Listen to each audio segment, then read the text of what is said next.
take a good long look at how I'm spending my time. I'd stop with the nonsense the world tells me to do and start living a life, more honest and true. Hello, everyone, and welcome to musicforanewworld.com. I'm Alan Hunkin, your host. Great interview lined up for you today, something that is near and dear to my heart, something that I think is really making a difference in the world. In the sound, that always sounds a little bit like a cliche, but it is not in this case. One of the things that inspires us the most, that heals us the most, that makes us feel the best on a bad day is music. And I think that if we didn't have music, I'm not even sure we'd still be on the planet, quite frankly. Maybe that's a little bit of an exaggeration. But music has been around for as long as we have, all different genres, and everybody's got their own. But one thing that is always true is that a positive message is always going to be the best for us in terms of moving us forward in our lives. With us is Scott Johnson. He is the Executive Director of the Positive Music Association. Now, you might not have heard of this association, but it has been growing and it has really been having an impact. And I'm going to get Scott to tell us all about it. And I need an update, too, on what's been going on just in the last year or so. Scott, welcome to the program. Thanks, Alan. It's great to be here. We've known each other half a dozen years or so, tried to spend as much time around the Positive Music Association as I could, but busy. We start at the very beginning. What is the Positive Music Association? The PMA is a group of like-minded musicians that are using music more consciously and on purpose to make a difference in people's lives. It's all styles of music, from pop and rock to jazz and blues and some rap and country and all sorts. It's basically message-based music where it's more than just entertainment. It could inspire, it can uplift, it can heal, it can help you move through an emotion. Somehow improving your life by just listening to music. That's what this group of musicians is about. And we've got over 350 members all over the world, mostly in the U.S. and Canada. I co-founded it back in 2003 with two other guys. It's been my baby pretty much ever since. And it's been a labor of love. Back when I started writing music as a teenager, songwriting was my therapy, really. It was my way of expressing what was going on in my life and trying to understand the world and my place in it. And I continued to do this kind of music. Even when I was having a rough time or something, the music that I wrote tended to have some type of life-affirming, something hopeful, some possibility about what I was going through in it. It wasn't just like, my woman done me wrong or something and poor me. It was more like, well, okay, this is a tough time. What can I learn from this? Or how can I grow from this? Or something hopeful, something positive, something uplifting. I had gone down to L.A. years ago with my first demo tape and got through the doors of publishers and got encouraging feedback. But they basically said, if you're going to be a songwriter, you need to write for the market, which is, at that time especially, was teenage girls who bought most of the albums. So they basically wanted infatuation love songs and that kind of stuff. And I just wasn't interested in that. Anyway, I just continued to do my own stuff and travel and do different things. And it wasn't until after being married and having children, and when our children were young, I produced my first CD, which was actually a children's CD. And from then, I did a special CD for hospice here in Boulder, Colorado.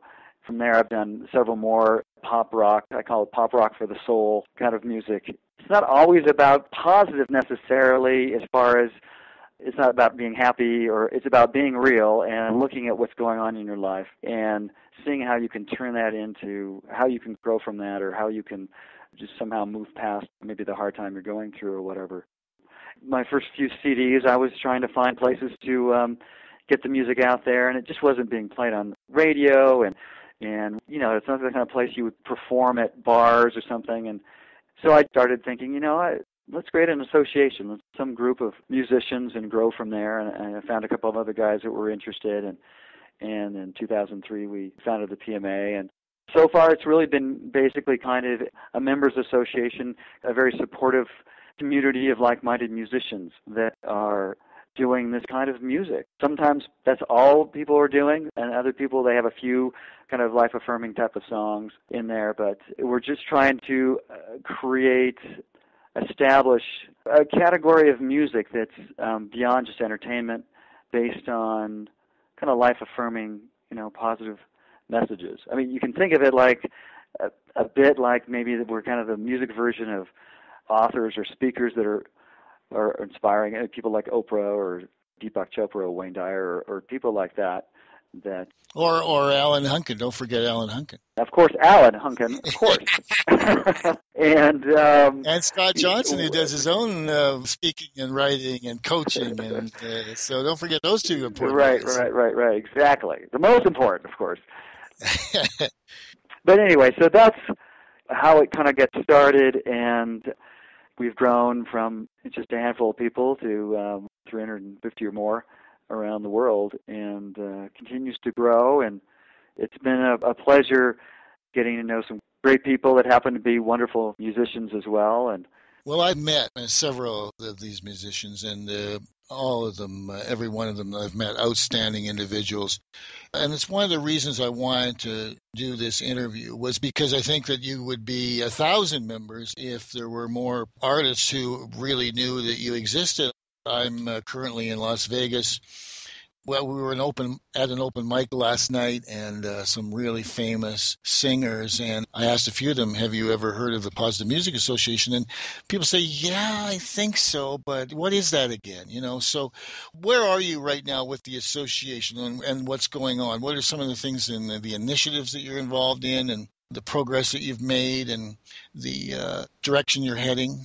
So far, it's been basically a community. We're building this community of like-minded musicians, and I think one thing that people really appreciate is they often find out about the PMA and they go, "Oh my goodness, I thought I was the only one crazy one doing this kind of music, but there's a whole bunch of people out there doing this." And there's certainly plenty in mainstream culture as well. If you go back and when Pete Seeger and other folk singers started singing about change, about positive change in the world and people's lives. And exactly, and not to make somebody wrong, but we've had some of this stuff, the music that's been produced, some of the rap stuff and the hip-hop stuff is pretty rough on the edges. My son is a growing adult, and he can listen to exactly what he wants to, but I'm not sure I want to have my children listening to all of that. It's not that I believe that it's going to, program their mind, but it does influence. Music influences, and if you don't think that, Right. I can give you 1,000 examples. So it makes a difference what we listen to, and so if we are listening to positive music, of course, we're going to get more of that. The Christian church, the only one that I'm most familiar with, of course, they have their Christian rock, their Christian gospel, modern music, really, just with a Christian slant. And when I got attracted to your association, it was because I love the Christian music, but I was looking for something that just wasn't quite Christian. It was just a little bit more spiritual, but not necessarily religious, I guess is a way of putting it. And I think that's kind of one of the emphasis that you have in the association as well. Right. I mean, I really want to make it universal and inclusive of all backgrounds and religions and non-religions and whatever. I mean, if you're a human being, you're in. Right. Yeah. Right. It can be some spiritual kind of stuff. It can be just, kind of positive stuff or insightful things about relationships or personal growth or any of those kind of things. So, Scott, what are some of the members doing? What are some of the things that are going on out there? I know there's some regional concerts and stuff and actual meetings that you have with the members, get-togethers and... Yeah, we do have a national chapter of the PMA, and they've been meeting monthly and having special guest speakers to talk about marketing or songwriting or things like that. We've had other members perform with each other. I know that you've interviewed Nathan Aswell, who's from your home city there of Vancouver, and he's met a number of people through the PMA and has performed with people like Freebo. Freebo used to perform with Bonnie Raitt back a long time ago, and great bass player. And Other people have gotten together. We went to Beverly Hills a few years ago and did a special launch of an autism awareness type of CD with a bunch of different artists on the CD and raising awareness for autism. I did a special CD here in Boulder for our local hospice to raise awareness. So there's a number of things that people have done as far as doing things for good causes, networking and performing with each other and songwriting together. And we've gotten together for some concerts. There's Jeff Wolf out of Virginia has been putting on an annual music and arts festival on his property out there. And I think he had about 20 performers this past summer. There's also another organization called Empower Music and Arts that does an annual event. They have an awards thing and also concerts and so forth. A lot of people have found a receptive, appreciative audiences in more progressive New Thought kind of church settings like Unity or Centers for Spiritual Living or Unitarian, Universalist, that kind of more open, not less, not really dogmatic, but just more universal and inclusive. That's kind of one of the messages we're trying to. A lot of us are putting in our music is, the inclusiveness that we're all human beings and we're all in this together. Anyway, those are some of the things we've been doing the past number of years. Just to finish off this part of the interview, what does someone receive from becoming a member? First, certainly association with other like-minded artists and an opportunity to write with them and perform with them and other things. Well, there is it used to be an annual fee. Now it's just a one-time sign-up fee of $50, and you get your presence on the PMA site with your photo and contact info, and if you have studio quality music, we'll get at least 20 of your songs or so up on the PMA radio to play online, and videos, YouTube videos, and that kind of thing. So we have a presence on the site, and we've had conference calls with guest speakers from artist development type of folks to people that teach songwriting at like the Berklee School of Music, and marketing people, and people talking about finding your own niche and marketing to that niche.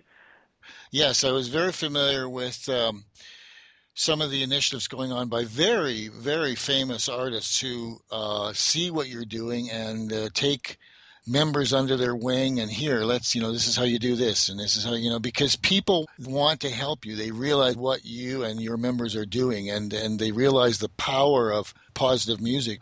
I was at an event in Orlando last year and met some pretty well-known artists. $50 has got to be the deal of the century.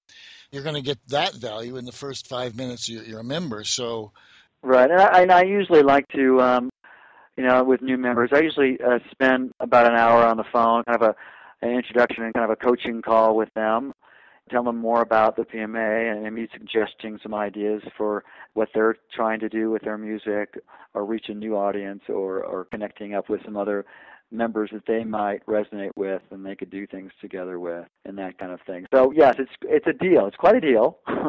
I would think so. And now that I think we've established a nice base of artists and this nice community, what we want to focus on now is really creating awareness for the public. I'm convinced that there's a huge untapped market out there for people that just don't really know about this music. Millions of people that watch Oprah or read a lot of different self-help books, those kind of things. We're just the music version of all of that, that motivation for finding maybe a more richer, fulfilling life.